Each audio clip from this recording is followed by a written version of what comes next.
gue mau menyuarakan menyusui itu aman di Indonesia gitu loh. Kan aku pumping terus ya kan, ini penuh, pumping lagi, taruh kulkas. Berarti lama-lama bisa dikapitalisin ya? Dijual gitu? Enggak sih, kalau dijual enggak ya. Terus aku menggantung sekitar 100 kantong ASI. Yang di belakangnya punya catatan penting. Kontraksi itu kayak gimana sih? Ya kayak sakit perut mau mens. Gimana yang ngejelasin ya? Kan gak ngerasain ya kan? Kayak gak punya bayangan. Kayak perut kram gitu. Ya tetap digunting, ada robekan. Yang digunting apanya? Vaginanya. Oh iya? Iya, karena si pala bayi gede. Oke. Mastitis itu pembengkakan payudara. Iya, bengkak lah tuh, ya kan, payudara. Karena nggak disedot-sedot sama anaknya. Terus kalau misalnya dia semakin tidak disedot atau dipijet laktasi, itu akan menjadi nanah. Akhirnya bukan jadi ASI. Dengan kondisi yang sakit maunya tuh tidur aja, tapi tuh harus ngelakukan adegan dewasa ini, ngerti nggak sih? Dark banget sih sebenarnya. Gue nggak pernah ngungkapin di mana-mana nih ya, mungkin baru di sini. Dari judulnya aja udah KKN di Desa Penari. Gue nggak mau nyebut ini, nggak mau nyebut nama ya, cuma ya line producer. Line producer. Ya, KKN Desa Penari. Ya, karena kan yang hubungin dia.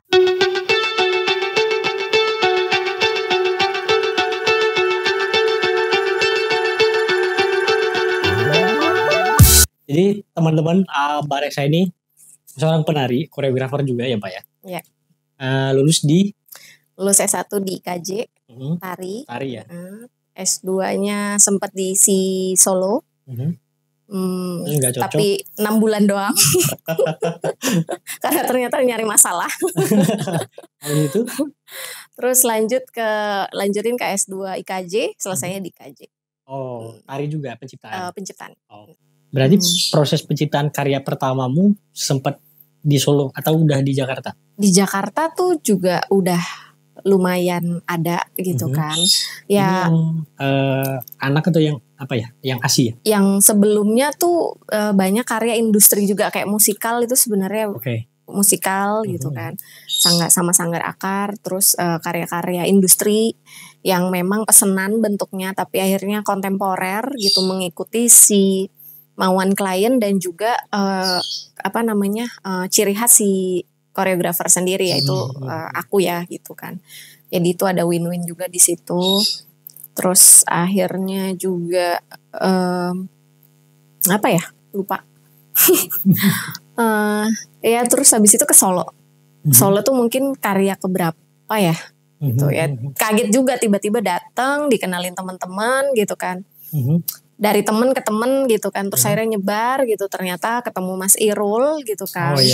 Mas Irul juga salah satu alumni pasca IKJ gitu kan, terus akhirnya diminta untuk nari di Solo gitu. Itu tahun 2018. Itu bikin karya baru waktu itu? Iya, karya baru yang dimana nggak tahu di sini harus nyari penari di mana ya kan. Secara anak pasca tuh kan kecil banget ya gitu. Tapi kan di sini gudangnya penari gitu. Harusnya nggak kesulitan nyari penari gitu kan. Terus ya udah dari temen ke temen gitu. Terus ternyata anaknya Unitati di sini gitu kan. Terus temen yang pasca juga terlibat gitu kan. Terus si Mentari ini mencarikan temannya gitu. Sampai akhirnya ketemu, terkumpul mungkin sekitar 8 orang kayaknya waktu itu. Sama ada Verina, terus ada ya banyak anak-anak yang baru juga gitu. Yang udah semester 3, terus 5, terus yang lulus gitu. Terus teman-teman pasca gitu. Dan disupport juga sama teman-teman pasca gitu. Karena kan di jalan ya. Solo itu kan di jalan, jadi benar-benar kayak supportnya harus banyak. Terus pemusik adalah kayak memang ruang publik ya, terformat gitu ya. Terus latihannya di Kemlayan, tempatnya Mas Don gitu kan. Gitu. Terus ya udah disupport musiknya sama AA gitu atau In Magma gitu kan. Terus teman-teman S2 tuh yang bawa papan-papan gitu kan. Nggak tahu lah itu kreatifnya dia, terus boleh nggak kalau kayak gini? Boleh nggak kalau kayak gini? Itu tuh menarik banget sih. Istirahat tinju itu ya. Ronde 2. Ada yang nari gitu tulisannya. Lucu banget. Iya. Terus Mbak, karyamu yang ngomongin tentang anak itu mulai prosesnya kapan? Itu mulai proses. Itu judulnya apa sih? Judulnya tuh ganti-ganti kan. Tapi 365 ASI. 365 ASI. ASI 365. 365. Ya, hari. 365 1 hari. tahun kan, karena itu Oh. pas perayaan 1 tahunnya Biru sebenarnya. Anakmu. Betul. Nah itu karya itu ya bisa tercipta ya karena sama Biru kan, gitu. Karena adanya Biru akhirnya, tapi emang itu sakit banget sih. Melahirkan, hamil, melahirkan, menyusui gitu. Hamil, melahirkan dan menyusui. Menyusui gitu kan. Kayak itu ya prosesnya nggak bisa diloncat kan ya gitu. Tapi ternyata yang paling menyakitkan adalah menyusui. Menyusui lebih menyakitkan daripada melahirkan. Oh gitu. Iya. Maksudnya lebih menyakitkan dalam hal apa?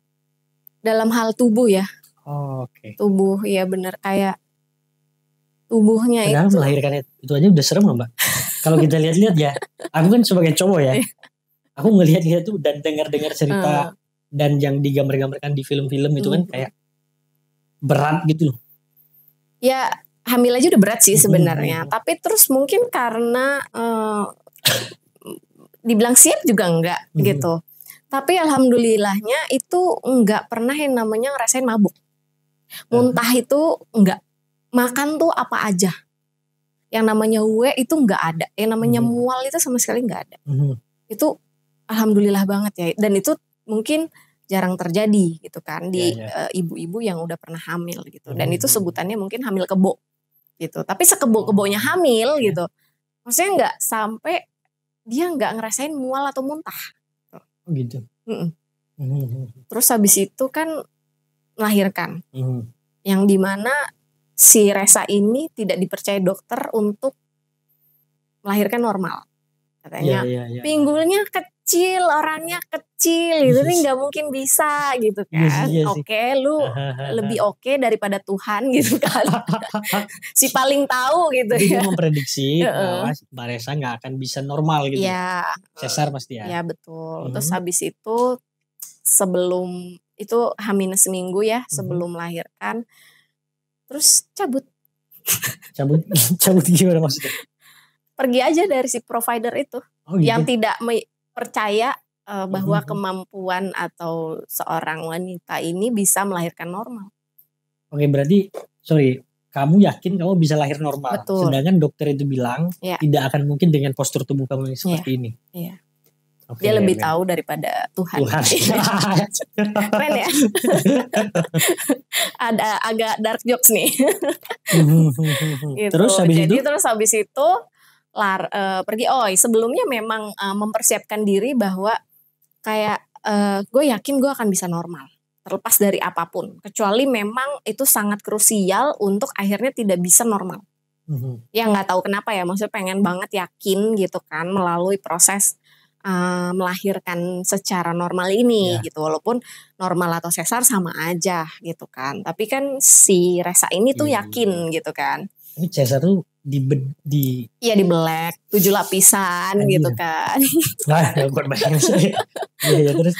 Ya nggak tahu juga rasanya sakitnya kayak apa tuh nggak tahu gitu. Karena mikir kan masih mau nari ya, masih mau nari, masih mau berkarya gitu. Jadi kayak nggak mungkin banget terganggu dengan adanya. Iya gitu. Yang katanya setelah survei juga sama temen-temen yang penari melalui sesar itu juga udah 3 tahun dia jongkok aja sakit gitu kan. Oh iya? Iya bertahun-tahun, biasanya udah 5 tahun, 3 tahun gitu. Gila masih sakit kalau jongkok, masih ngilu gitu kan. Aduh gue yang Tuhan kasih aja boleh gak gitu ya kan akhirnya gitu kan. Ya udah terus dari situ patah hati dong ya kan, si provider ini nggak yakin gitu. Sebenarnya nggak yakin dia apa gue nih gitu kan. Ya kan. Terus tidak ada embel-embel Tuhan gitu bahwa itu kan ridhonya dia ya gitu kan, ridhonya Allah gitu kan. Terus dari situ ya udah carilah mencarinya sebenarnya akhirnya ke bidan gitu yang benar-benar tradisional banget gitu. Terus nemu tuh di Depok gitu. Oh daerah Depok. Iya daerah Depok, namanya bidan novel kalau nggak salah ya, bidan novel gitu yang metodenya adalah tiup-tiup. Tiup-tiup tuh gimana maksudnya? tiup-tiup tuh pernafasan ternyata. Oke. Nah udah gitu si bidan novelnya ternyata tuh lagi viral memang. Tapi gue nggak tahu. Iya. Pada saat itu ya. Pada saat itu nggak tahu, kayak udah fokus nyari orang yang percaya sama gue aja gitu. Yang percaya sama aku untuk bisa melahirkan normal gitu. Begitu nyampe sana dicek, oh ini udah pembukaan 1 gitu. Gue nggak paham tuh pembukaan 1 kayak gimana kan.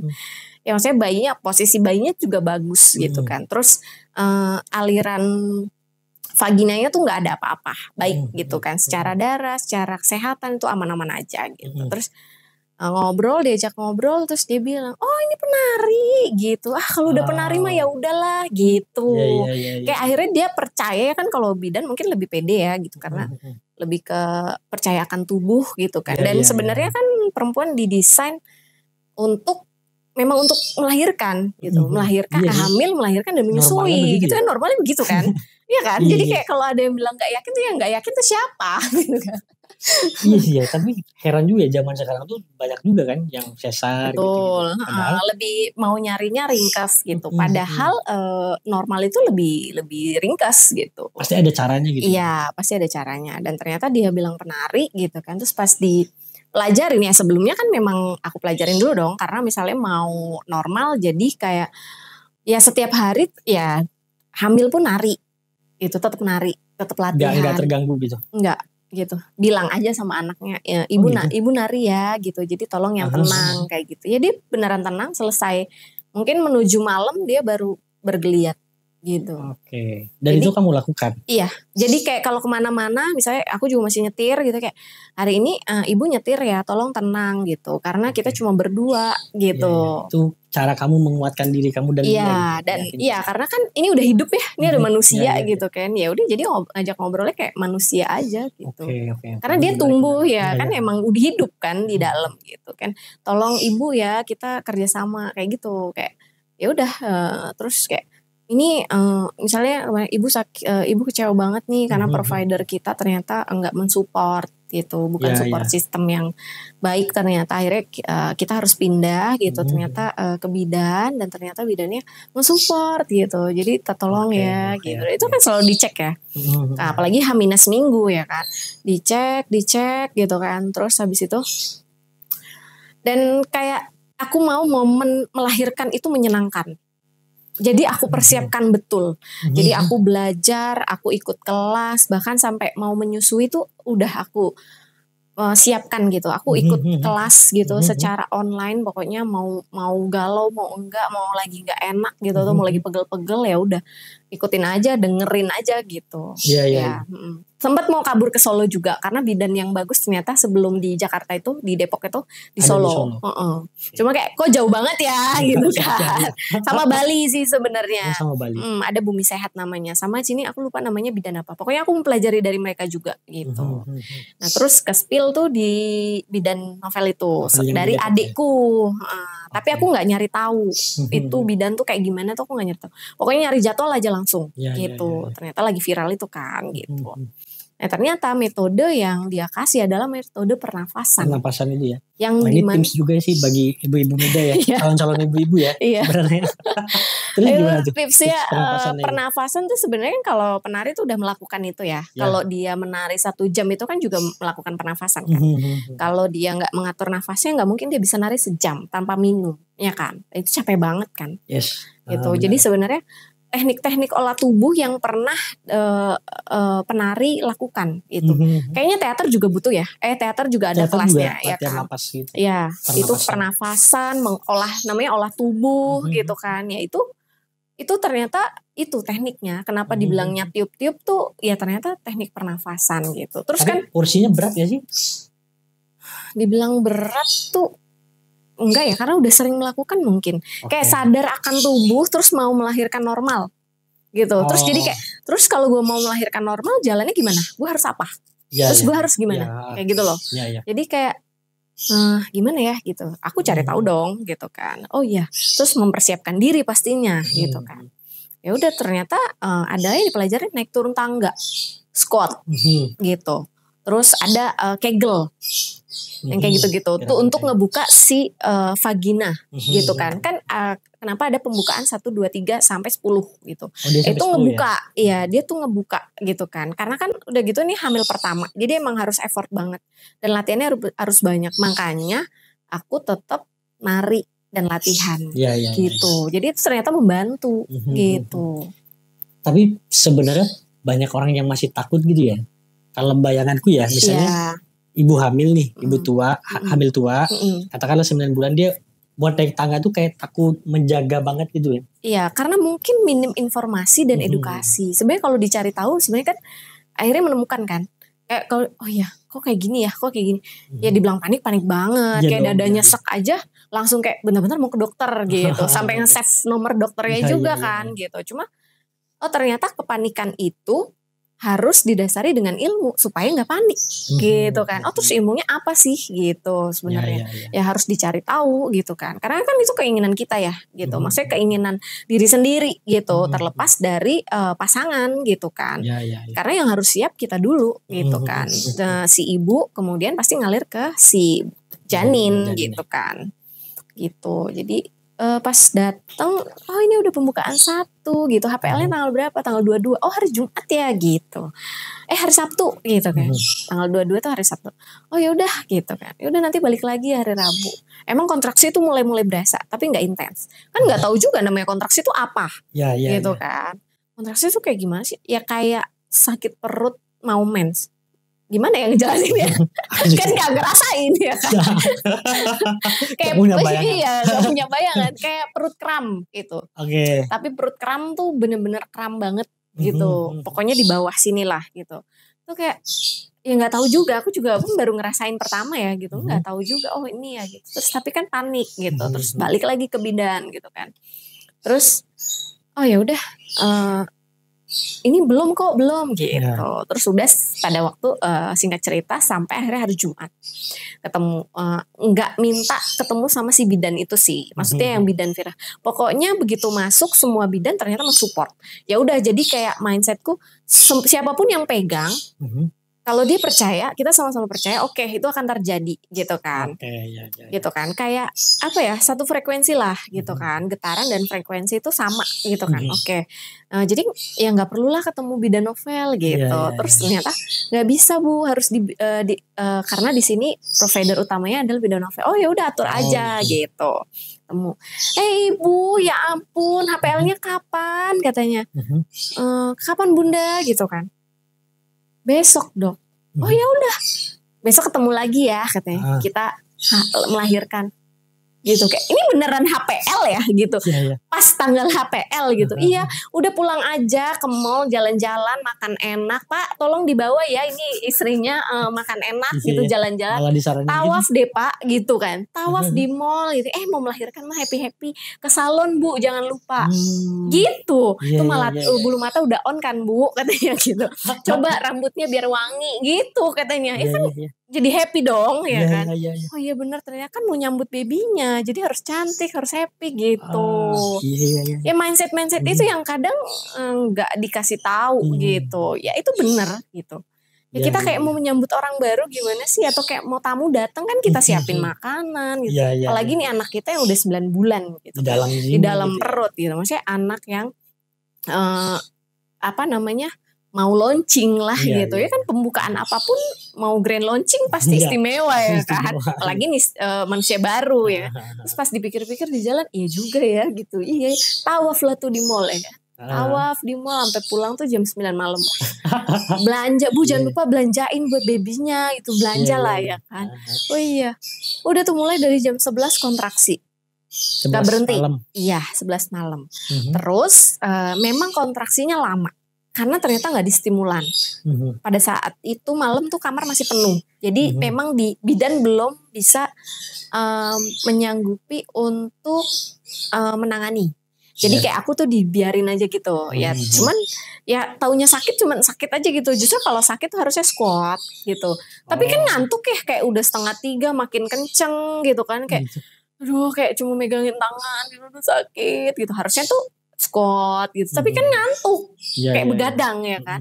Aduh nih gimana ya staminanya. Ternyata itu yang banyak si ibu lewat gitu. Lewat maksudnya? Karena Sorry. kan begadang, staminanya kan nggak stabil. Berarti kesedot gitu ya? Iya, kesedot terus begadang ya kan, terus dengan harus menahan rasa sakit, ya kan, gitu. Dan itu lama banget aku karena nggak di stimulan gitu. Terus pada saat si bidannya udah mulai bisa megang aku itu sekitar makan dulu, sempat mau makan, makan lapar gitu kan, tenaganya udah habis karena begadang ya kan. Itu sampai jam 3 belum keluar, tapi udah dicek pembukaan 3. Pembukaan 3, terus habis itu makan McD. Makan aja gak ada rasanya gitu. Kayak yang penting ngisi tenaga gitu kan. Sama teh manis gitu kan, bolak-balik pipis, tapi kayak aduh sebenarnya ini gak pipis gitu. Emang rasa sakit kontraksi tuh mules aja gitu kan. Tapi semakin intens gitu kan, semakin kayak aduh udah mau ketemu gitu kan, hai baby ayo yuk gitu, yang udah kayak gitu, yang kayak aduh udah mau ketemu ibu ya kayak gitu loh. Terus udah tuh digoyang-goyangin gitu kan, terus di squat dibantuin gitu kan, naik turun tangga gitu kan. Udah sampai akhirnya itu naik tangga, aku di lantai 2. Terus habis itu ibu bisa kan naik tangga? Oh iya dong, naik tangga tuh sendiri ya kan. Udah bukan. Iya. Udah pembukaan 3, terus udah naik ke atas gitu kan, ganti baju ya kan, siap-siap udah. Ibu kalau mau dandan dulu ya, tapi kan kontraksi ya, mules gitu kayak aduh udah gak kepikiran nih gitu kan. Udah gak kepikiran, udah biarin aja gitu kan. Udah ganti baju doang, terus habis itu dicek lagi semakin banyak nih, pembukaan 4, pembukaan 5 gitu. Dan sampai akhirnya ibu tiduran yuk gitu. Sampai akhirnya itu ketuban pecah di kamar. Oke. Ketuban pecah, terus Bu jangan kaget ya, ini ketuban pecah, banyak air gitu. Tapi udah pempes gitu lah di kasur. Oke, terus habis itu ayo kita ke ruang bersalin gitu. Itu udah pagi ya? Iya udah pagi, udah sekitar kan itu lahir tuh jam 10.12. Itu mungkin udah sekitar jam 8-an. Gitu udah kayak ngantuk banget gitu. Udah pengen tidur, bidan nggak boleh tidur ya, sabar ya gitu kan.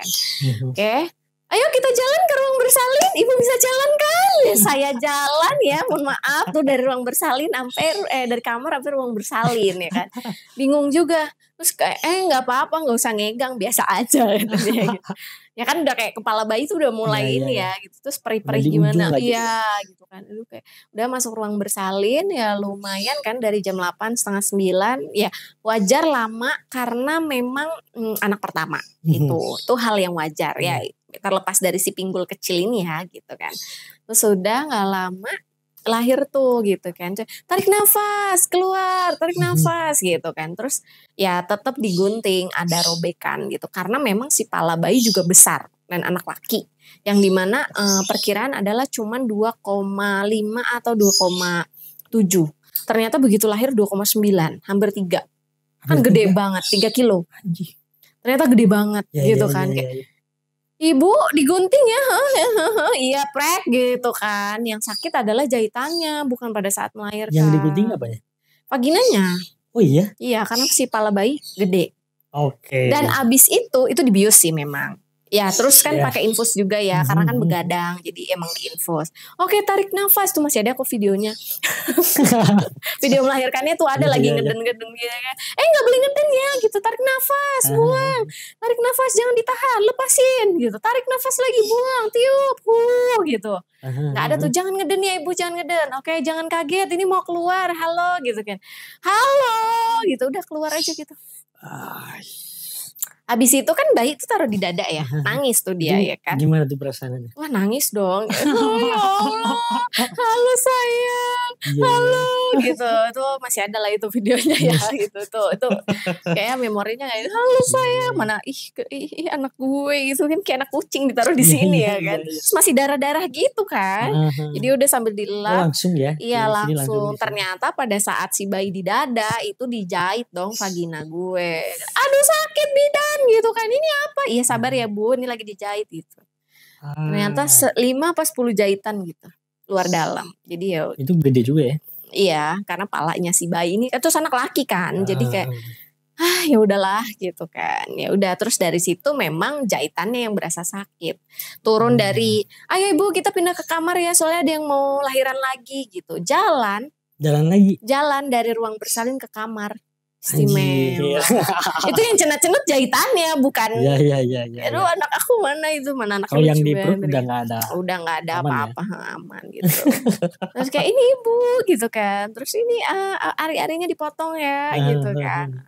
Ya dari situ masuk ruangan mandi, mau pipis aja. Bidan ini pipis gimana bidan? Ya pipis aja bu, ya perih deh. Ya emang kayak gitu ya. Tapi nggak dibius, sorry. Dibius, tapi kan pada saat kerasa sakit. Iya, dibius tuh pas sebelum dirobek itu dibius, digunting ya kan. Terus tapi kan proses ngeluarin si bayi kan lumayan lama juga. Jadi kan biusnya udah semakin hilang, jadi makanya sakit banget gitu. Jadi kayak melahirkan apa yang sakit? Ya dijahit lah gitu. Bukan pas melahirkan auto kontraksi gitu kan. Kontraksi tuh nggak ada apa-apa yang sama dijahit gitu kan. Dan aku kan takut banget jarum ya. Gitu. Jadi kayak kalau disuntik, kalau infus tuh udah pasti kayak gitu. Kayak ada pengecut banget lah gitu. Udah keluar terus masuk ruangan pijet laktasi. Laktasi. Ya. Jadi pijet payudara. Dari situ sebelum menyusuin si anak, dan anak ini tuh bertahan 2-3 hari. Dia bisa bertahan tanpa minum apapun, tanpa minum apapun atau ASI itu 3 hari maksimal.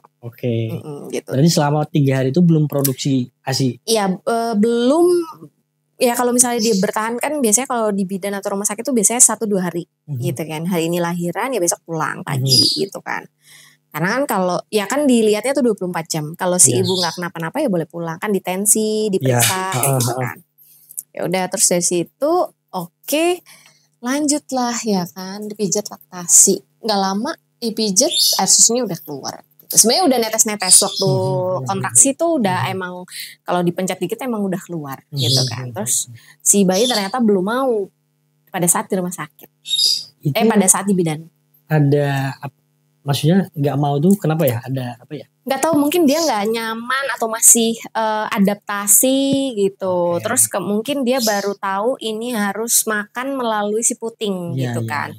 Bahwa dia harus minum ASI karena udah tidak dari ari-ari. Kan dia proses ya kan. Biasanya kan ari-ari dia makan lewat ari-ari tanpa harus menyedot gitu kan. Oh, jadi adaptasi pertama. Ya gitu. Jadi dia selama kayaknya 24, gak sampai 24 jam sih. Gak sampai 24 jam dia belum mau gitu. Tapi kan orang tua yang kayak udah susuin yang kayak gitu ya kan. Ya karena udah tahu, itu lagi udah tahu informasi dan edukasinya, jadi aku tenang aja gitu. Dan itu normal gitu ya? Normal gitu. Jadi kayak ya gak apa-apa, bayi sampai 3 hari juga it's okay gitu loh, maksudnya emang itu normalnya gitu. Dia nggak makan karena kan juga diputus ari-ari itu kan cukup lama. Setelah mandiin terus begitu dia mau ke kamar, dibawa ke kamar atau ke ruang bayi itu baru digunting. Jadi sebenarnya dia nyedotin semua dulu nih di luar dari perut, jadi nggak disedot ya. Itu kayaknya bapaknya deh yang waktu motong. Oh iya? Bapak bapak ini ari-arinya mau diputus gitu. Ini bapaknya aja yang motong gitu. Itu boleh? Boleh. Dan aku lihat emang ari-ari itu gede itu. Nah itu yang dikubur kan, yang biasanya tradisi itu dikubur. Dikubur, dikasih lampu. Atau dilarung. Dikasih lampu biar apa ya? Gak tahu juga sih. Tapi kepercayaan dari dulu. Kita ngikut aja. Tapi aku gak ngelakuin itu sih. Ya udah terus habis itu. Dari situ air susu emang udah keluar gitu. Yang paling nyeri adalah lagi-lagi vagina yang dijahit gitu kan. Jahitan itu. Gitu. Terus habis itu udah besoknya pulang, nggak lama nyampe rumah. Itu begitu nyampe rumah baru dia mau menyusui. Jadi itu kayak gitu kayak senang banget. Terus sayang gitu nih kayak karena air ASI tuh udah asinya tuh udah menggumpal banget, udah kayak rembes gitu loh. Udah rembes banget gitu kan. Terus alhamdulillah gitu. Terus masuk kamar, pokoknya nyampe masuk kamar langsung nenek. Jadi di mobil juga dia belum mau nyusuin gitu kan. Terus kayak ya udah begitu nyampe begitu masuk kamar dia mau. Mungkin dia ini rumah gue, akhirnya gue bisa makan gitu ya. Gitu kayak dia lucu banget, baru sampai rumah dia mau gitu kan. Kayak itu lucu banget gitu kan. Ya udah tuh nyampe kayaknya jam 11 siang ya, setengah 12, 11 sampai setengah 12 itu tanggal 23. Jadi dia lahir tuh 22/10/22. Dan ini Mbak terkait sama kan karyamu juga tentang ASI kan, tentang menyusui dan kamu punya pengalaman itu kan. Apa sih yang ngedorong pertama kali kamu membuat itu tuh menjadi karya gitu? Karena mastitis. Mastitis. Iya. Mastitis itu pembengkakan payudara. Oke. Yang dimana ASI itu penuh. Tapi kan yang namanya ibu baru, apalagi saya cukup malas, tidur itu nomor 1. Yes, rebahan. Tidur itu nomor 1. Pokoknya kalau tidur gua nggak full, karena kemarin habis begadang ya kan melahirkan, pokoknya gua mau tidur gitu kan, balas dendam, ternyata nggak bisa ya kan. Itu rese banget ya kan. Ternyata jadi ibu tuh kayak gini gitu kan. Lupa lah tuh bablas. Jadi anaknya juga bukan tipe yang anak begadang gitu. Terus anak tuh kalau tidur ya udah tidur aja, karena mungkin aku kasih tahu juga, Mas kalau misalnya mau tidur aja ya. Terus kalau misalnya lapar ya udah nangis gitu. Kalau bisa kita nggak begadang ya gitu. Iya, bengkak lah tuh ya kan payudara, karena nggak disedot-sedot sama anaknya. Anaknya juga kagak nangis-nangis ya kan. Justru itu berbahaya ya bagi tubuh sangat berbahaya. perempuan ibu-ibu ya. Dan itu mematikan sih. Serius? Bisa mematikan karena itu kan pembengkakan kelenjar payudara sebenarnya. Itu yang bisa jadi kanker payudara sebenarnya itu juga. Terus kalau misalnya dia semakin tidak disedot atau dipijat laktasi, itu akan menjadi nanah. Akhirnya bukan jadi ASI. Gitu. Itu. Terus abis itu kenapa kayak akhirnya membuat karya itu ya karena mastitis lebih sakit daripada melahirkan. Yes. Ya kan. Terus habis itu di saat mastitis itu rasanya badan tuh panas 38 derajat lebih, bahkan bisa sampai 40. Terus menggigil. Kepala pusing, mata kunang-kunang kayak habis mabuk ya. Gitu kan. Mabuk mah enak ya. Gitu kan. Terus makan juga mungkin bangun dari kasur. Badan tuh kayak panas dingin gitu. Menggigil gitu kan.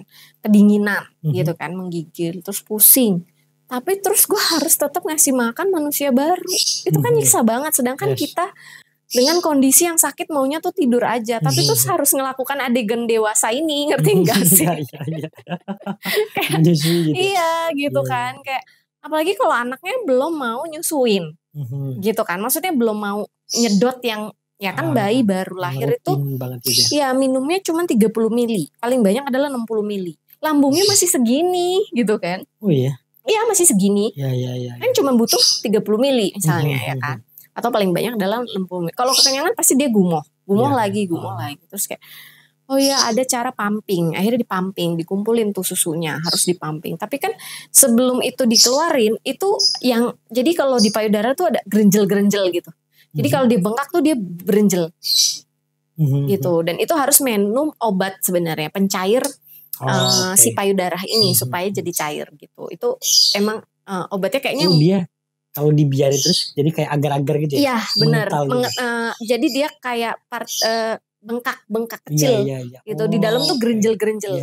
Jadi kalau kalau bayangannya tuh kayak apa ya? Menggumpal gitu, tapi kecil-kecil gitu. Ya pokoknya kalau menyusui itu harus kanan kemudian kiri. Pokoknya bolak-balik, jangan sebelah gitu kan. Ya itu gitu. Terus harus menyusui si manusia baru ini tuh berat banget gitu kan. Kayak aduh kayak rasanya mau dimanja aja. Terus belum lagi jahitan sakit ya kan. Rasanya kayak maunya tidur aja gitu kan. Tapi harus bangun. Tetap harus pumping gitu kan. Ternyata semakin ASI ini disedot. Ternyata semakin banyak gitu kan. Jadi dia kayak bukan mesin ya. Tapi kayak sesuatu hal yang kalau dipompa terus dia keluar terus, justru semakin banyak banyak disedot dia semakin banyak. Sekeren itu si pabrik ASI ini gitu kan. Kan kayak pabrik jadinya ya. Dan nutrisinya sama aja gitu ya. Sama aja. Terus ya kalau lagi mastitis itu emang harus dicairin dulu sih. Gitu sampai tidak menggerenjal. Takutnya itu nanah yang keluar. Sorry, kalau misalnya di pumping itu kan dikeluarin. Iya, itu pakai alat. Ya, kalau sudah keluar tuh dia bisa menggumpal nggak atau nggak? Nggak, dia tetap cair. Justru ketika dia di dalam itu yang dia bisa menggumpal itu. Iya, di dalam. Jadi si partikel ini mengecil gitu. Itu bisa dilihat mungkin di YouTube mastitis itu kayak gimana gitu kan. Itu bisa sampai merah banget. Payudara tuh merah banget. Kan aku kaget ya, maksudnya badan kecil tapi begitu ngasihin tuh tete kayak balon gitu kan. Bisa ukuran tuh 38 gitu kan. Iya. Buset nih badan kecil tete gede banget gitu kan. Tete gue gede banget weh gitu, sampai malu sendiri. Padahal dulu cita-cita tete gede gitu kan. Keren dikasih gede jadi malu Jadi gitu malu kan. ya. Badan perut udah rata gitu, tete gede banget gitu kayak bawa balon gitu. Berarti itu penumpukan asinya itu tadi ya? Ya numpuk ASI Oke. gitu. Dan sebenarnya kalau udah habis dipumping terus dikasih anak, si ASI tuh nggak boleh lebih dari 2 jam, nanti basi. Oh gitu, Iya. walaupun di dalam freezer. Kalau dimasukin freezer aman, tapi kalau didiemin misalnya udah ini terus Taruh sini ditaruh aja gitu, Itu itu bisa basi. sampai 2 Iya, jam. cuman ada waktunya mungkin 2 jam aja. Oke, Gitu. oke. Dan gue riset juga tuh ASI yang katanya bisa jadi merah, enggak, warnanya pink. Dan nggak Maksudnya jadi ketika darah. didiemin. Nggak jadi darah, enggak. Warnanya pink aja, sampai botol ininya tuh warnanya pink gitu. Oh gitu. Sebenarnya apa? ASI itu apa sih? Darah atau apa sih? Air, apa ya?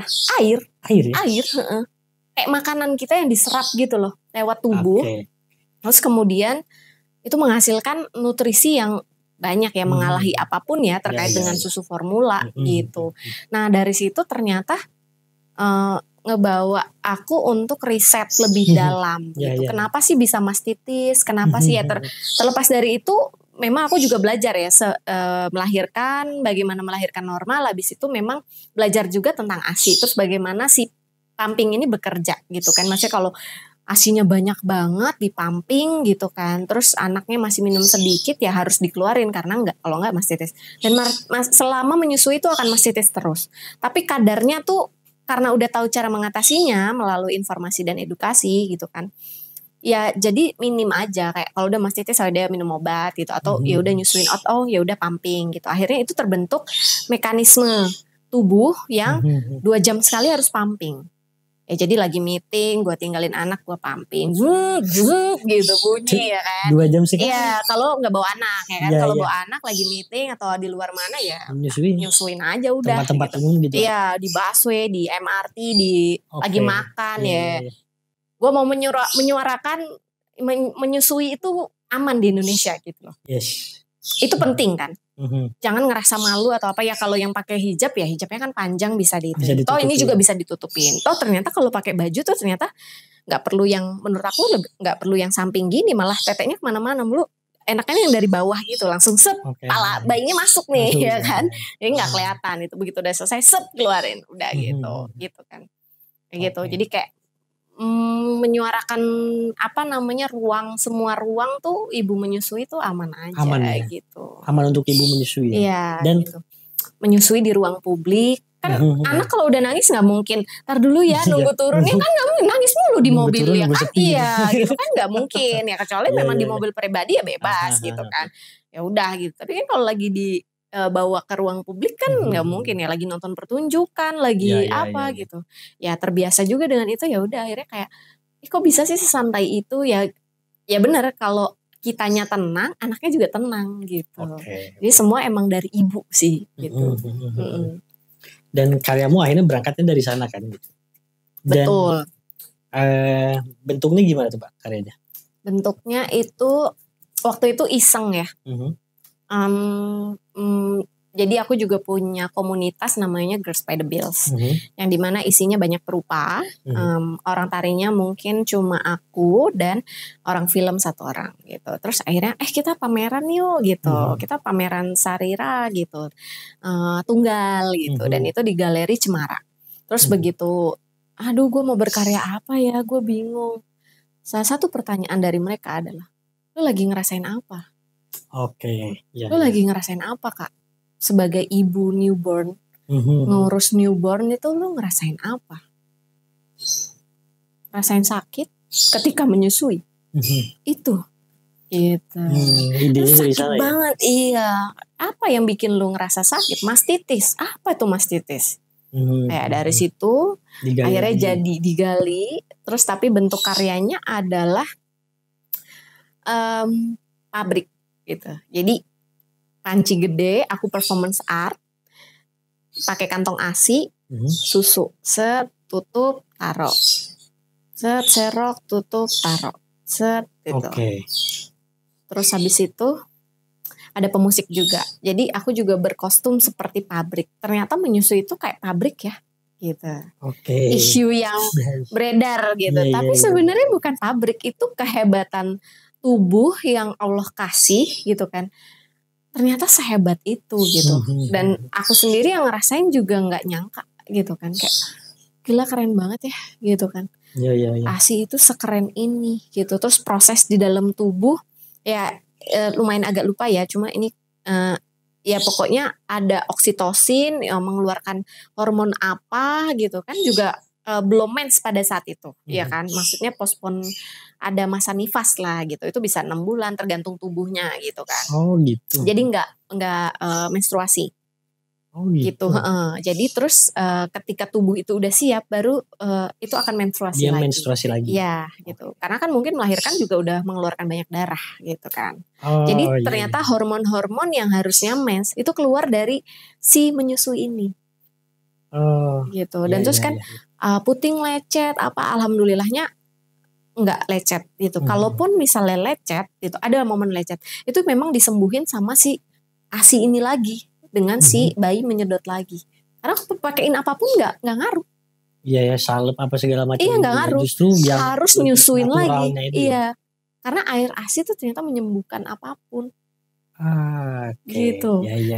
Sekeren itu gitu. Terus habis itu dari situ, itu pameran. Akhirnya punya karya lagi, seneng, dan itu dipamerkan. Terus habis dari situ, hal lucunya adalah si ASI ini kan terigu ya, masuk kantong ASI tuh, ya.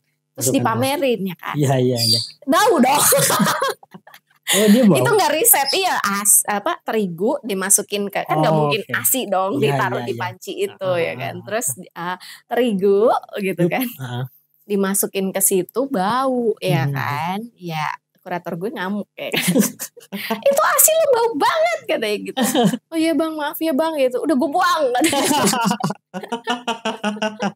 Akhirnya udah dibuang semua, akhirnya cuman si kantong ASI. Ya orang juga nggak familiar bahwa itu apa sih kantong ASI. Kan nggak tahu bentuknya kayak gitu. Iya, aku belum pernah lihat kantong ASI. Iya, kantong ASI itu lucu ternyata, banyak banget. Model-modelnya. Kita munculin ya. Iya. Munculin gitu kan. Itu unik menurut aku gitu kan. Terus warna-warni, terus binatang, gambarnya, terus ada liter-literannya gitu, 30 mili, 60 mili, 100, 150 gitu. Itu untuk mengukur berapa sih yang kita hasilkan gitu. Si ASI ini gitu. Terus dari situ iseng ya kan tuh dari GPTB Girls Pay the Bills itu selesai pameran, itu sambutan dari ibu-ibu yang lagi menyusui juga lumayan, terus anak muda lumayan kayak ini apa sih, terus dilihat ini tuh kantong ASI kayak gini gitu, kayak digituin gitu ya, ternyata iya ya unik juga gitu kan ya, itu proses kreatifnya ya gitu ya sambil net. Sorry, ASI itu bisa misalnya diminum sama orang yang bukan anaknya gak sih? Bapaknya pernah minum sih, aku juga pernah minum ya, tapi kayak ya nggak ada rasanya gitu kan, ambar aja, tapi emang agak manis karena disemutin. Kalau didiemin tuh disemutin. Gitu. Ya karena kan ada makanan, sari-sari makanan dari si ibu, terus kemudian menjadi makanan kan, pasti butuh ada gulanya pasti ya kan gitu. Dan waktu menyusui tuh bisa makan 4 kali 5 kali sehari. 4 kali 5, berarti porsinya lebih gede. Iya, karena begitu selesai nyusuin lapar lagi, lagi ya. Jadi makanya kenapa ibu menyusui itu sangat istimewa. Hamil, melahirkan, menyusui itu istimewa banget gitu. Ya benar, privilege banget itu. Enggak semua perempuan ngerasain juga. Kalau misalnya diminum sama anak, misalnya ada anak yang lahiran nih, tapi ibunya belum memproduksi, itu boleh? Boleh. Tapi kalau mungkin di dalam keyakinan tuh beda-beda ya. Kalau di Muslim itu harus anak laki. Terus kita harus menginfokan bahwa si ibu ini tuh sehat atau punya penyakit atau apa gitu kan. Kalau misalnya aman-aman aja ya dikasih, dan alhamdulillah itu bisa donor ASI juga. Gitu. Jadi ada donor ASI ya. Jadi aku punya anak persusuan gitu, cowok juga gitu, dan itu anaknya temenku gitu. Karena sempet, berarti ASImu sempet karena emang banyak banget kan, terus aku taruh kulkas kan. Iya sih, terus aku bayangin gitu sih kan, karena produksinya banyak, terus gak semua diminum sama si bayi bayi ini ya kan karena kan too dia, much kan ya. Apalagi masih bisa langsung gitu kan. Jadi ya udah kan aku pumping terus ya kan, ini penuh pumping lagi taruh kulkas. Terus kalau misalnya keluar rumah jadi nggak harus worry karena punya stok, tinggal dicairin aja gitu. Berarti lama-lama bisa dikapitalisin ya, dijual gitu. Enggak sih, kalau dijual enggak ya gitu, karena itu berkah dari Tuhan. Terus lu jual kayaknya lu keibuannya kemana gitu ya kan. Tapi kalau picik boleh juga sih ya kan. Tapi itu ternyata tidak terhingga. Mau sampai kapanpun, mau dijabanin sampai 5 tahun pun sebenarnya aman aja. Tapi kan nih capek ya. Pasti memproduksi itu. Iya, gitu. Bahkan setelah riset gitu kan, si ibu yang tidak melahirkan itu bisa menyusui. Oh ya? Iya. Si tubuh perempuan itu sudah dikodratkan untuk bisa menghasilkan itu. Kan udah pasti hamil, melahirkan, menyusui. Tapi ketika dia tidak melahirkan, itu bisa, yaitu melalui tidak hamil, tidak melahirkan bisa menyusui. Bisa menyusui. Karena memang sudah ada kelenjar payudaranya. Kalau cowok kan nggak ada kelenjar payudara, kan? Gitu. Nggak ada kelenjar susu, nggak ada kelenjar payudara gitu. Ya itu melalui pijat laktasi. Nah, ya. Misalkan ada kasus ya, ada anak melahirkan terus ibunya lewat, gitu kan. Terus anaknya nih butuh susu kan, gitu. Terus ada satu praktik yang kayak tadi itu ya, jadi pijat laktasi walaupun perempuan ini belum melahirkan. Dan itu bisa ya? Dan itu terjadi. Sebenarnya ada seorang, kebetulan juga aku anggota AIMI ya, Asosiasi Ibu Menyusui Indonesia. AIMI. Iya, itu setelah riset ada ibu Filipina itu melakukan itu. Dan dia umurnya kalau nggak salah 50 atau 65 tahun itu masih bisa. Jadi dia menyusui si anak-anak yang membutuhkan ASI. Gitu. Karena kan beda ya, ASI sama susu formula tuh kan ciptaan Tuhan sama manusia tuh beda banget ya, gitu kan. Apalagi kadar itu kan yang predikatnya katanya susu, itu bukan susu, gula gitu ya kan. Tetap aja ada gulanya. Iya, ada gulanya gitu kan. Kayak apalagi dulu ya air tajin. Air beras. Air tajin. Aku air beras. Dikasih air beras. Mungkin ya. Aduh belum bisa nyusuin nih. Terus atau enggak air susunya belum keluar gitu kan. Ya udah deh pakai air beras aja. Iya. Ya itu kan agak lucu ya gitu kan. Ya tapi itu juga solusi pada zaman dulu ya gitu. Kalau sekarang mungkin solusinya adalah formula, tapi itu sebenarnya tidak disarankan. Ya cuma banyak juga hujatan ke si Resa gitu, tapi si Resa garis keras air ASI gitu. Ya karena memang itu yang benar, mau di belahan dunia manapun. Itu isunya gitu kan. Kayak terus kalau nggak bisa gimana ya, kan bisa donor, bisa lu cari donor ASI gitu kan. Itu kan banyak cara lah gitu kan. Perempuan di Indonesia atau di luar negeri kan juga, di Indonesia ini kan banyak ya gitu, nggak mungkin itu nggak dapat solusi gitu sih sebenarnya gitu kan. Kalau memang pengennya anak, karena beda ya ASI, kecerdasan secara apapun sama susu formula ya beda lah, bondingnya aja udah beda gitu kan. Itu istimewa banget sih bisa kayak. Tapi kalau untuk usia konsumsi susu formula tuh biasanya usia berapa ya? Kan nggak selamanya ngasih kan gitu. Iya. Nggak tahu ya, karena begitu selesai mengasihi, Biru kan Biru sempat pisah sama aku itu 1 tahun 6 bulan, dan itu mau nggak mau putus ASI. Terus kemudian Biru itu dikasih susu formula, susu itu dibuang, nggak mau. Akhirnya dia lanjut makan. Jadi makan terus sampai sekarang dia tidak minum susu apapun, dia hanya makan. Makannya kan ya makanan bergizi ya. Bergizi itu nggak harus mahal ya. Telur omega, telur biasa itu juga protein. Terus kalau mau cari kayak salmon itu kandungannya sama kayak ikan kembung gitu. Tempe, tahu, ati itu. Terus ubi gitu kan. Kentang itu udah makanan yang cukup buat bayi gitu. Jadi memang dari empasi itu juga disiapin gitu. Jadi selain belajar menyusui, menuju empasi itu juga harus gitu. Karena menuju empasi ini maksudnya gimana? Anak makan. Proses empati. dia Iya. perpindahan dari menyusui Dari sama menyusui sama Oke. makan gitu. Tapi kalau misalnya masih bisa menyusui dan empati itu lebih baik. Oh gitu. Iya gitu. Jadi bayi makan itu mulai 6 bulan gitu. Ya jadi itu barengan nih, kayak susu sama empasi karena membiasakan si manusia ini makan gitu. Sampai akhirnya bisa lepas ASI kemudian dia terus makan. Nah, Oke. stimulan ini juga harus lagi-lagi informasi dan edukasi untuk memberi makan empasi karena kan harus halus banget karena dia adaptasi dari ASI yang tinggal nyedot terus ini harus makan sedangkan belum ada giginya. Dan itu kan nutrisinya harus dipikirkan gitu. Nah, itu aku belajar juga terus bikin empasi sampai dia besar gitu. Sampai akhirnya susu formula itu dia buang. Jadi kalau ditanya, Biru minum susu jam berapa? Biru nggak minum susu selain ASI. Iya. Karena ya itu riset itu tadi gitu kan. Lanjut dari si Galeri Cemara ini ke iseng ngirimin ke ICAT. International Contemporary Art and Design. Kirim yang kemarin. Keterima. Iya.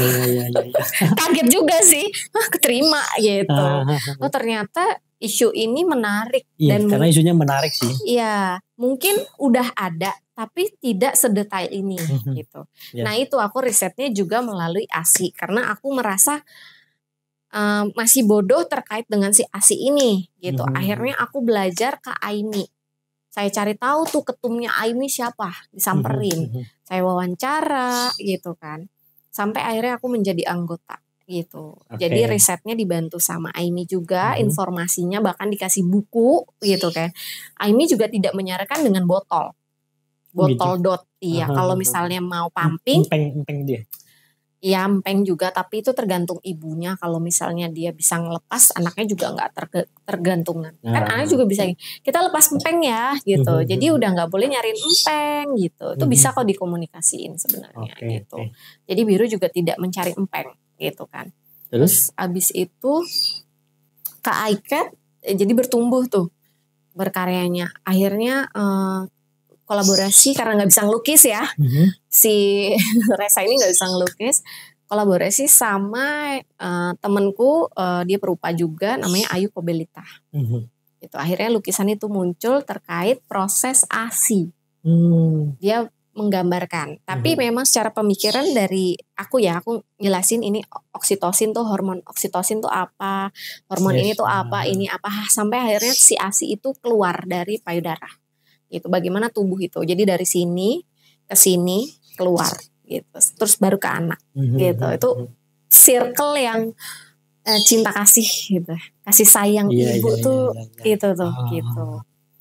Terus dari situ berarti yang di ICAT kolaborasi sama perupa gitu. Perupa. Akhirnya bentuknya lukisan juga gitu. Terus ada gantungan ASI. Ada instalasinya ya. Iya, ada instalasi itu. Terus si panci itu juga aku pasang.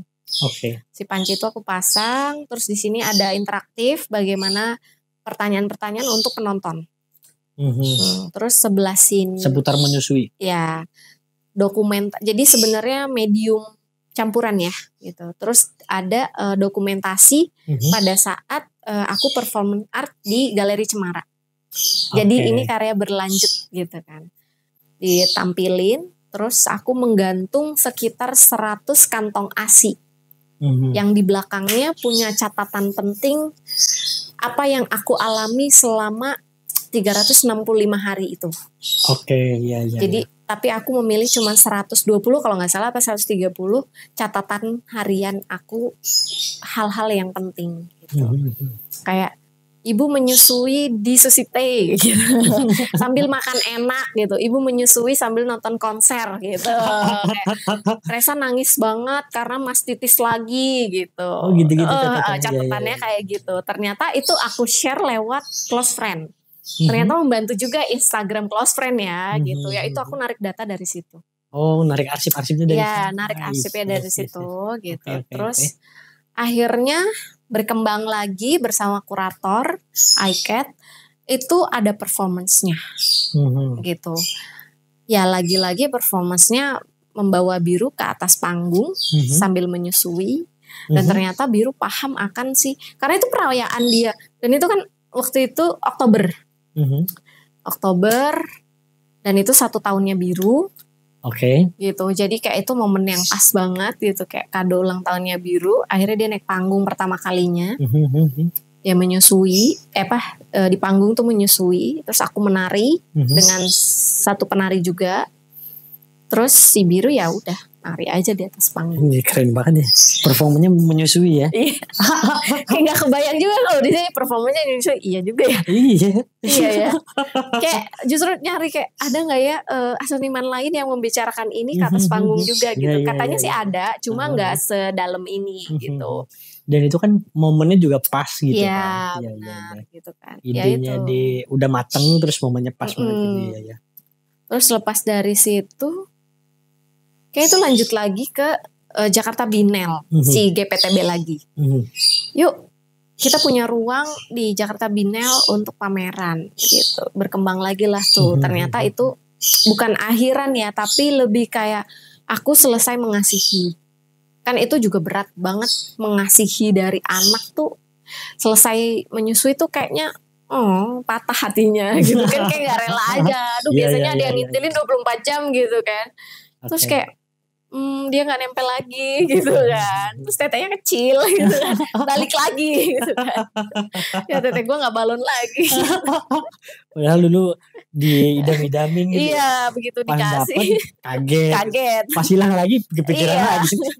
Itulah manusia gak ada puasnya ya. Iya sih.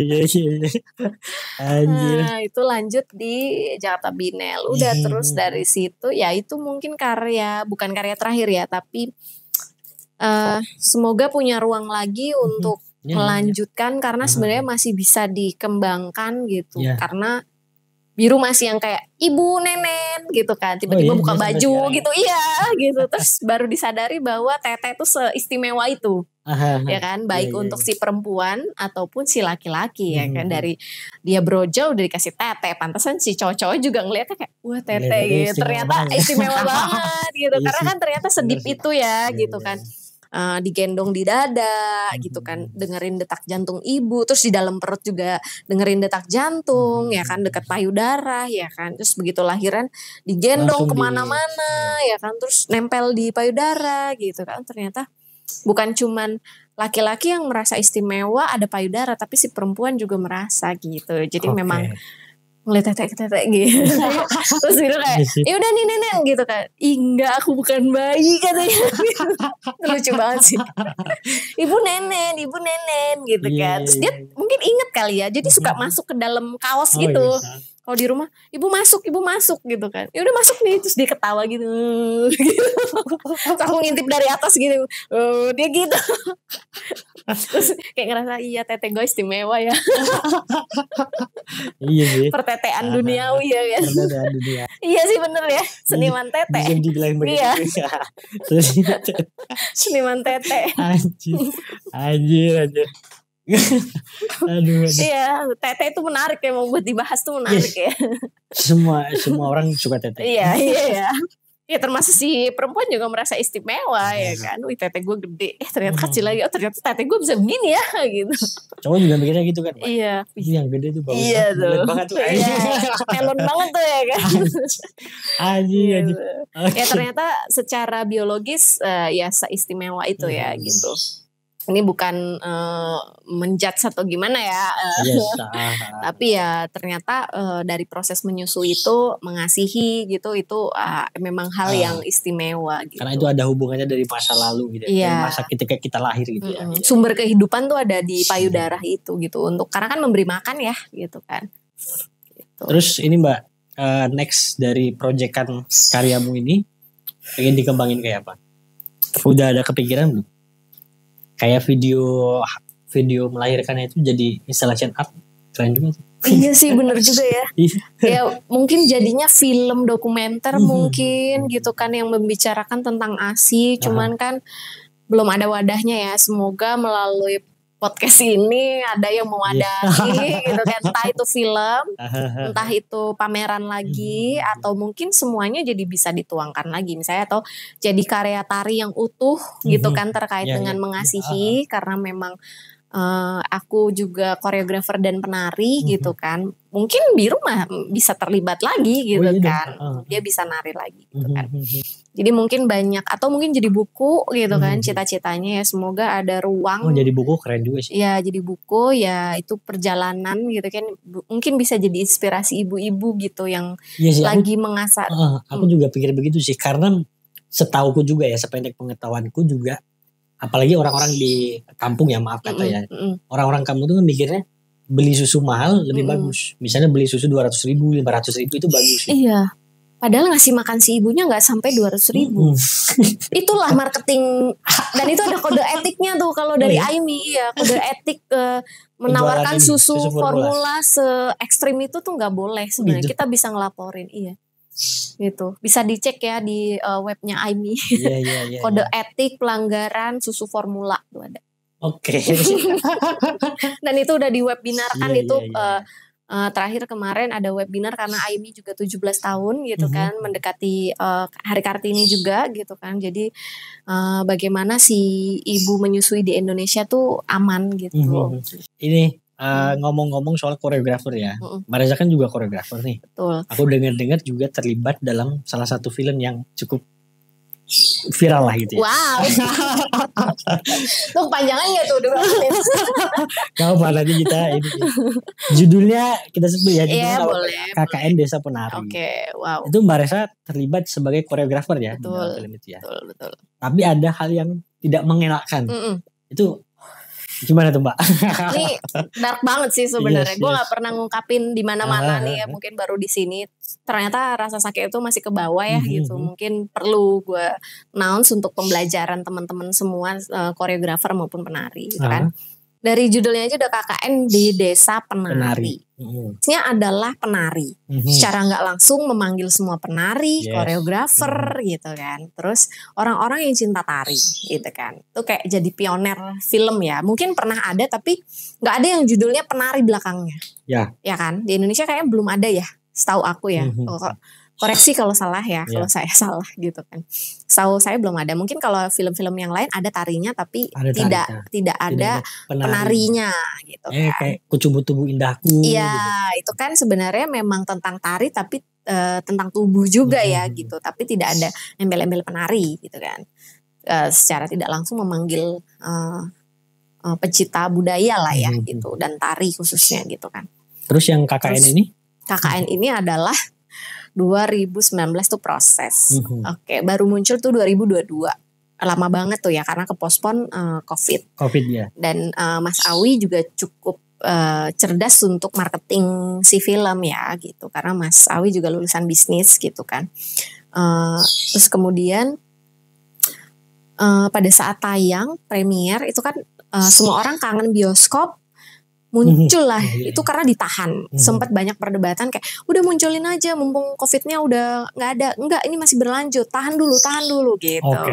Tahan dar gitu ya kan. Wajar kalau itu akhirnya ditunggu-tunggu karena prosesnya udah lama 2019 gitu kan. Tayang, pas udah nonton itu lagi hamil lagi, ya kan. Ternyata nama gue nggak ada di credit title. Nama lu sebagai koreografer nggak ada. Mau marah tapi gue lagi hamil gitu ya kan, kayak gimana ya sampai akhirnya kayak koreografernya lu kan. Iya betul, karena sebenarnya yang bikin koreonya sebenarnya nggak bikin,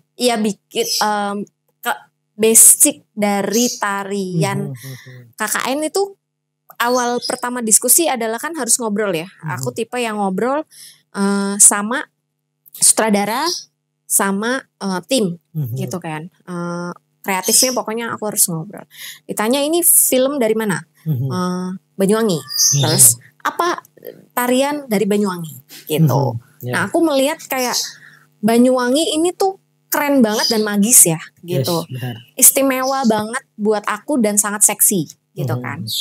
Ternyata ya memang iya gitu kan. Terus ada program tahunan yang namanya Sewu Gandrung. Ya kan, 1000 penari gandrung ternyata gitu. Tapi kalau dilihat kan riset dulu ya kan. Aku riset mana tarian ketika ditanya sutradara atau asisten director, mana tarian Banyuwangi yang bisa diangkat gitu. aku riset gitu. Yang paling seksi menurutku adalah Gandrung Banyuwangi gitu kan. Dari situ aku angkat sebagai basic dasar si tarian ini. Karena dia nyebut juga ini adalah KKN-nya tuh di Banyuwangi gitu kan, daerahnya gitu kan. Oke, aku angkat, aku ajarin dulu memang basic si tarian ini gitu kan. Sampai musiknya pun aku pakai itu gitu kan. Ya. Tidak memikirkan, karena untuk memunculkan si apa namanya, ciri khasnya ini gitu, supaya Banyuwanginya tuh wangi gitu kan. Niatnya itu gitu kan. Terus dari situ tariannya aku kembangin sesuai kebutuhan si film gitu. Jadi aku ngajarin Aulia Sara, Tisa Biani, dan si Agni Haq gitu kan, si Agni gitu kan. 3 si pemain utama itu gitu kan. Ngajarin dan itu workshop gitu kan selama seminggu gitu. Terus tapi memang tidak terlibat dalam syutingnya. Ya. Karena biasa lagi ininya ya kan. Terus waktu itu masih kuliah S2. Jadi kayak gue ninggalin kuliah seminggu, duitnya nggak masuk gitu, udahlah gitu. Padahal di lokasi syuting itu tetap terkontrol dari jauh, karena tiba-tiba Astrada masih kontekan terus ya jalan ya? Iya, itu harusnya billnya berjalan ya kan. Yes. Cuman kan karena si koreografer ini tahu diri ya kan, gitu kan. Oh ya ini film pertama ya udahlah gitu. Tapi kan nggak bisa ngelepas secara hati tuh, nggak bisa ngelepas tanggung jawab, karena ini tanggung jawab masih karya yang tanggung jawabnya sampai selesai gitu kan. Karena pasti si penari dan aktor ini ngerasain baju tari tuh berat, terus latihannya di hutan gitu, terus malam gitu, terus horor pula gitu. Mungkin pada saat syuting tidak horor ya kan. Tapi kan tanggung jawabnya sampai ke kostum gitu kan. Kostumnya juga itu diskusi sama si desain kostumnya gitu, desain fashionnya gitu kan. Berbicara tentang itu juga gitu. Terus udah sampai ada satu hal yang sangat unik. Tuh malam res gitu kan. Kenapa gitu? Itu ngontrol. Jangan lupa latihan kayak gitu, ke pemeran-pemerannya tuh ngomong gitu. Ini jangan lupa ya ini itu gitu. Pokoknya latihan terus, kalau lagi nggak syuting latihan, minimal dengerin musik kayak gitu. Pokoknya aku guide terus gitu. Iya, terus mereka ngirimin setiap hari tuh bentuk dari latihan gitu kan. Ini aku latihan ini. Oh terus ini gerakannya gimana? Kalau ada yang lupa kan aku bisa koreksi gitu. Terus habis itu res gitu. Kenapa? Panik. Bisa gue telepon gak? Bisa. Kenapa? Ini Mas Awi minta gamelan asli. Oke. Gimana ya res gitu. Ya gak apa-apa. Kenapa emang ya gitu kan. Ya terus musiknya gimana? Ya bilang aja sama pemusik ngikutin musik yang udah gue kasih. Ya. Jangan bikin baru ya, penari gue berantakan itu. Gila lo ya. Gitu. Ya iya, Mas Awi juga gila. Ya gak apa-apa sih. Itu kan ide liar ya gitu kan. Menarik juga kalau ada gamelan di tengah itu ya kan. Karena itu khasnya. Iya, in frame gitu. Ya udah pura-pura aja. Gue bilang gitu. Pura-pura aja main tapi terus playback gitu kan. Iya. Emang mungkin kalau misalnya itu live gitu kan, gak mungkin gitu kan. Settingnya aja ribet yang namanya gamelan itu kan. Nggak mungkin gitu kan. Oh iya udah aman gitu kan. Terus si penari bilang, res ternyata kak ternyata bajunya berat banget gitu. Iya kan aku udah bilang gitu kan. Terus ini kayak gimana?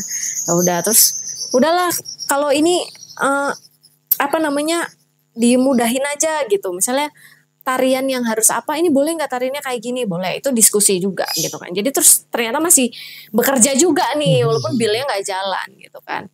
Ya udah, terus titik kecewanya itu pada saat premier. Kan aku tungguin nih kredit title, aku videoin. Anjing, nama gue nggak ada gitu kan. Terus perasaannya gimana? Wah itu antara ngelek. Ya kan lagi hamil juga tuh, banyak ngeleknya ya gitu kan, kayak gue salah nggak ya? Dan aku nonton tuh sama asistenku kan. Cuk, nama kita nggak ada cok gitu. Gimana ya gitu. Ya udahlah res gitu. Ya emang sih gitu kan. Maksudnya prosesnya lama ya, 2019 ke 22 tuh lama banget gitu. Terus tanya lah ke, oh sempat follow up. Iya, nama gue nggak ada nih gitu kan. Terus dia bilang, iya maaf ya lupa. Anjing. Cuma bilang lupa. Itu kalau ada message-nya masih ada nih sampai sekarang. Anjing. Dia bilang lupa. Iya maaf ya lupa. Maaf ya lupa. Bajingan. Anjing. Iya iya iya. Ya itu nggak sadar ya kan. Iya iya. Ngelek. Belum ini apa sih yang terjadi gitu kan. Iya iya iya. Ya udahlah nggak apa-apa gitu. Terus mau tidur merenung gitu kan. Anjing kepikiran terus Iya dong, kepikiran dong. Wah gila. Karena kan itu karya lu juga sebenarnya. Iya tapi terus kan belum boom. Belum, itu baru premier, belum tayang di bioskop. Santai masih kayak, iya tapi nama gue gak ada ya, anjing gitu kan. Udah begitu tayang, dar gitu. Anjing, orang-orang gak ada yang tahu itu karya gue gitu kan. Tai banget sih gitu kan. Terus kayak, iya udah akhirnya nanya itu. Iya lupa gitu. Terus follow up lagi. Emang gak ada kompensasi nih gitu. Ini naik terus loh nih film gitu. Yang gak ada. Tetap gak dimasukin juga? Gak ada. Di film juga gak ada nih. Maksudnya dari PH juga gak keluar. Karena udah. Dan itu gak ada kontrak. Anjir. Bilang gak usah pakai kontrak ya. Kan udah saling kenal. Itu. Pada saat itu kita percaya-percaya aja ya. Ya karena udah pernah kerja bareng sebelumnya. Ya, itu adalah line produsernya. Itu kesalahan juga ya itu ya. Gue nggak mau nyebut nama ya, cuma ya line produser. Line produser. Iya, karena kan yang hubungin dia. Iya. Terus yang katanya udah pernah kerja bareng gitu kan. Terus tapi lu ngikut gitu kan. Terlepas dari lupa, ya itu tanggung jawab lu sih. Kalau itu ada kontrak mungkin ke hukum menang gitu kan. Ada kompensasi. Berarti sampai hari ini tetap nggak diubah itu? Tetap gak ditambahin. Ngomong terus akhirnya aku ke Awi akhirnya. Mas tahu nggak gitu. Sutradara apa yang terjadi ya Mas Awi itu apa yang terjadi gitu. Ini waktu lu sadar nggak ada nama gua Mas di credit title. Loh emang iya ya? Aduh nggak ngecek saya kata dia gitu. Coba tolong cek Mas gitu. Sampai akhirnya kan ada tuh yang 3 jam. Tapi kan orang juga udah males nonton. Iya tapi dong. ya fansnya tetap banyak ya gitu. Ya di situ akhirnya muncul. Karena itu itu film kayaknya ke luar negeri. Iya. Ditayangin di luar kan. Terus ya nama gue munculin dong. Gila loh gitu. Itu track record loh gitu kan. Iya. Ya ngomong juga sama teman-teman film gitu kan. Ya marah lah teman-teman film. Ya kan sebagai koreografer kadang ini gak tahu gitu iya kan. Dong. Gak tahu gitu. Oh ternyata ya akhirnya bersyukur juga jadi tahu gitu kan. Ternyata sepenting itu untuk credit title gitu kan. Sebagai koreografer dan penari kadang gak aware gitu. Ya mulai dari situ aku kayak straight gitu kan. Kayak oh mana kontraknya. Harusnya kalau PH yang benar kita tanpa minta itu kontrak.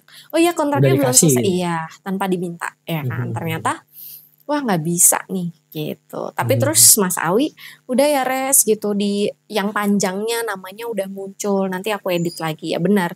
Terus dicek lagi pada saat tayang ada namaku. Di yang 3 jam tapi. Yang 3 jam ya. Oke.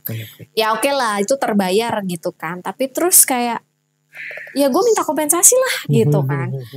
Yang gak ada. Gue juga gak dapet apa-apa. Karena memang gak ada. Ya lu masalahnya gak ngasih kontrak.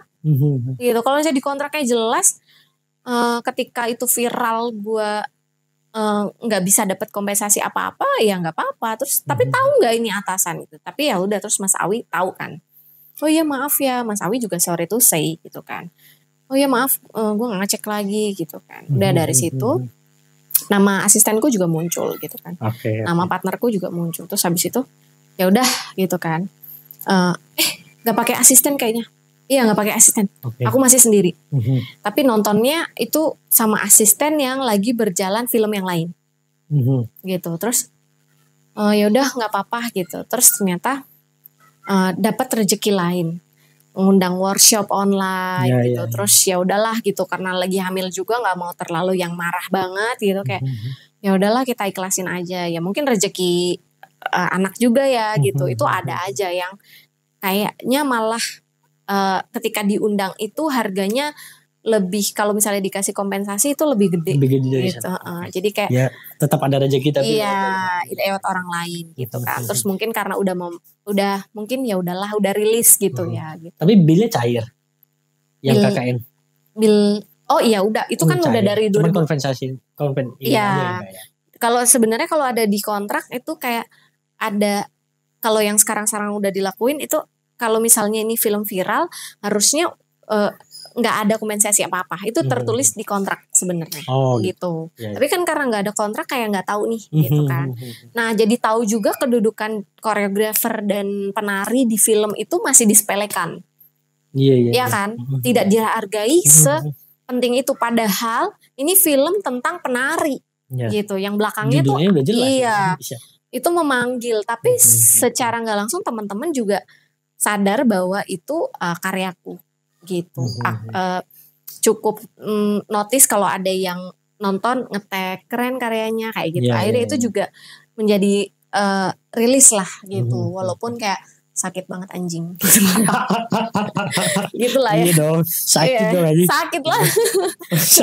Udah susah-susah repot-repot. Mikir keras aja tahu-tahu namanya Iya kan ngorbanin kuliah juga ya kan. Ada momen-momen pada saat workshop itu kan nggak ikut kuliah pagi gitu kan. Aduh, emang agak lain sih. Iya, aku LP-nya emang. Iya. Oke, Mbak Resa. Thank you, ini udah berapa jam nih Mbak Resa? Tuh 1,5 jam. Iya, 1,5 jam. Nih lanjut itu sih apa karya. Setelah itu Mas Awi ngajak film lagi. Ada project lagi. Iya, ada project lagi karya serial Jurnalisa. Itu juga aku sebagai koreografer, tapi itu series dan ditayangin di Disney Hotstar. Udah rilis? Udah lama. Kayaknya nggak lama dari KKN itu 2023 kalau nggak salah. Oke. 2023 series. Itu. Iya series. Tentang tari juga. Enggak sih, cuma ada tarinya, itu juga anak-anak kecil yang nari gitu. Terus sekitar ada 12 orang gitu. Terus jadi bersyukur juga belajar dari yang pertama gitu kan. Terus yang kedua ada kontrak jelas gitu. Terus film ketiga adalah Panggonan Wingit 2. Itu sama Hitmaker, itu juga sebagai koreografer dan sebagai koreografer juga gitu. Di Hitmaker Panggonan Wingit 2 itu ada Cinta Laura, Sylvia Genpati sama si satu lagi siapa ya aku lupa. Yang film ketiga? Iya, film ketiga. Terus kemarin baru selesai syuting film keempat yang nanti akan tayang mungkin bulan Juni atau Juli. Judulnya apa? Judulnya belum bisa dipublish, itu kerjasama sama Falcon Pictures. Oh, Falcon. Gitu. Sutradaranya si Mas Herwin. Mas Herwin. Wah, keren berarti filmnya. Ya itulah. Iya. Yang main Vino Bastian, Anya Geraldine sama Niken Anjani. Ini sebagai koreografer juga? Ya, aku sebagai koreografer, terus nggak tahu nanti surprise ada sesuatu di film itu. Oh, in frame juga? Ya lihat aja. Oke. Kita lihat Mbak Resa nanti di film keempatnya ya. Sama ini sedikit nih Mbak. Iya. Kan tadi Mbak Resa bilang posisi koreografer di dunia perfilman itu masih disepelekan. Iya. Setelah film keempat ini gimana? Ada perkembangan ya? Iya, perkembangannya cukup pesat ya, mulai dari si serial Jurnalisa itu juga mulai dihargai ya gitu. Si koreografer ini juga sama. Karena sebenarnya posisi koreografer kalau di film tuh ternyata sama seperti sutradara. Oke, ya gitu. Karena dia menggarap ininya ya. Iya, kayak Mas Awi tuh bisa gini. Oke, tek tari gitu. Oke, itu serahin aja ke Resa gitu. Ya, Mas Awi ini udah aman belum Pak? Ini udah aman. Oh, coba tanya Resa udah aman belum gitu. Dan lo termasuk yang ngatur angle-nya juga atau itu Mas Awi? Kolaborasi sebenarnya. Oke. Mas ini jangan dari sini ya, soalnya ini ada yang kayak gininya gitu. Oke. Berarti keluar masuk antara koreo sama. Begitu juga yang sama Hitmaker Panggonan Wingit 2 sama Mas Guntur Harjanto itu juga gitu. Res ini kayak gini aman nggak gitu? Ya, dan aku harus duduk di sampingnya dia. Gak bisa tuh yang kayak Resa mana yang kayak gitu tuh. Iya Mas bentar lagi ke toilet gitu. Coba Resa mana gitu. Res ini aman nggak gitu. Tuh banyak diskusi. Res kalau ini aman apa enggak gitu. Sampai akhirnya ternyata ketika film keempat ini juga lebih nyaman, lebih enak, lebih istimewa. Aku sebagai koreografer juga gitu kan. Diskusinya dihargai karena itu sebenarnya Hitmaker Panggonan Wingit 2 dan film yang akan datang ini itu memang karya baru, musik baru. Karena aku nggak mau gitu. Mungkin tradisinya secara kostum kostum secara tradisinya gitu. Dan aku minta izin kalau yang di Panggonan Wingit 2. Terus kalau yang sama Mas Herwin ini itu karya baru, kostum baru, musik baru, semuanya baru gitu. Jadi mungkin tarian itu nanti akan muncul lagi atau mungkin bisa ada workshop terkait dengan si karya itu karena aku bikin 3 menit gitu dan itu Niken Anjani yang nari sendiri. Ya.